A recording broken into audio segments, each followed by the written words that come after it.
আইন শৃঙ্খলা পরিস্থিতি যে অবস্থা আছে এটা থেকে আরো উন্নতি করতে হবে এবং যে কোনো পরিস্থিতিতে আইন শৃঙ্খলা আরো উন্নতি করতে হবে এবং এই যে 16ই ডিসেম্বর সবাই যেন ভালোভাবে উদযাপন করতে পারে এই ব্যবস্থা আমাদের করতে হবে। এদের জন্য আইন শৃঙ্খলা পরিস্থিতি এবং আইন শৃঙ্খলা রক্ষায় যারা দায়িত্ব তারা এই দায়িত্বটা ভালোভাবে যেন পালন করে। 16ই ডিসেম্বর বা এই 25শে ডিসেম্বর 31শে ডিসেম্বরে কোনো ধরনের আমাদের কাছে কোনো ধরনের কোনো খারাপ কোনো কিছু নেই। অন্যান্য বারে যেভাবে হয়েছে এবারও এইভাবেই হয়ে যাবে। এইটা তো আমি আপনাকে জিজ্ঞেস করি, আপনারা প্রতিবার বলবেন যে এখানে অবনতি হয়েছে এখানে উন্নতি হয়েছে, আমি ওই জায়গাটা চেষ্টা করি। হ্যাঁ,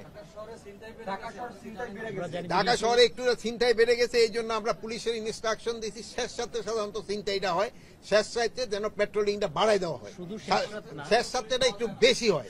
হ্যাঁ, আমি শেষ করি ভাই, শেষ রাতে এই জিনিসটা বেশি হয়, যে সময় এরাও ঘুমায় পড়ে, পুলিশও একটু হয়ে যায়, এই জন্য আমরা শেষ রাতে যেন পেট্রোলিংটা বাড়াই দেয়। এবং এটা অবশ্যই যে আপনি যে কথাটা বলছেন আমিও আপনার কাছে ডিসএগ্রি করবো না, আপনি সত্যি কথা বলছেন, এটা যেন কমায় আনা যায়, যেন এলিমিনেটই করে দেওয়া যায়। না, এটা এরকম কোনো অ্যালার্মিং না।